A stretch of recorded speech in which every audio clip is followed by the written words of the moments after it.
ఒరిస్సాలోని పూరి జగన్నాథుడి రథయాత్ర ఈరోజు ముగిసింది. సాధారణంగా ఒక్కరోజు ప్రతి సంవత్సరం ఒక్కరోజు జరిగే రథయాత్ర ఈ సంవత్సరం 2 రోజులు జరిగింది, ఆదివారం సోమవారం.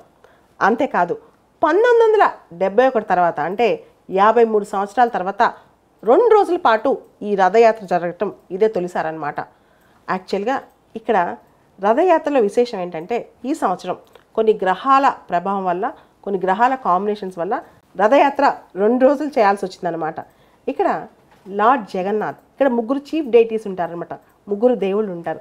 జగన్నాథుడు, ఆయన బ్రదర్, ఆయన సోదరుడు లార్డ్ బలరామ, వీళ్ళిద్దరికీ సోదరి గాడే సుభద్ర అనమాట. ఈ 3ని ఊరేగిస్తారు రథయాత్రలో భాగంగా. ఈ రథయాత్రకి ముందు కొన్ని క్రతువులు నిర్వహిస్తారు. ముఖ్యంగా నేత్రోత్సవ్ అంటే ఐస్, దేవతల యొక్క ఐస్ పెయింట్ చేస్తారనమాట, ఐబాల్స్ పెయింట్ చేస్తారు.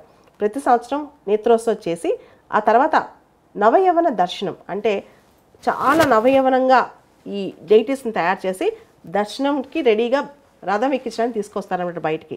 మామూలుగా అన్ని రథయాత్రలకి పూరి రథయాత్రకి చాలా తేడా ఉంది. జనరల్గా ఉత్సవాలకి రోడ్డు మీద తీసుకొచ్చే విగ్రహాలు సపరేట్గా ఉంటాయి, ఉత్సవ విగ్రహం అంటాం. కానీ పూరిలో మాత్రం విశిష్టంగా గర్భగుడిలోని దేవుళ్ళనే బయటికి తీసుకొస్తారు ఊరేగింపుకి. అదే గొప్ప విషయం అనమాట. ఈ దేవుళ్ళు బయటకు వచ్చిన తర్వాత పూరిని పరిపాలించే గజపతి రాజులు బంగారపు చీపురుతో రథం ముందుగా ఊడుస్తారనమాట. విగ్రహాల్ని రథంలోకి ఎక్కించే సెరమనీని పహాండీ సెరమనీ అంటారు. రథయాత్రకు సిద్ధంగా ఉన్న దేవతలపై పూరి సంస్థానాధీశులు గంధం నీళ్లు చల్లి చిలకరించి రథం చుట్టూ తిరిగి ప్రదక్షిణాలు చేసి రథాన్ని స్టార్ట్ చేపిస్తారనమాట. పూరి జగన్నాథుడి గుడిలో ఉన్న 4 ద్వారాల్లో సింహద్వారం దగ్గర ఈ రథాలు ఆగుంటాయి అన్నమాట. ఇక్కడ 3 రథాలు ఉంటాయి. ఒకటి నందిఘోష, లార్డ్ జగన్నాథుడి యొక్క రథం. రెండోది తాళధ్వజం, బలరాముడి యొక్క రథం. మూడోది దర్పదాలన్, సుభద్రాదేవి యొక్క రథం అనమాట.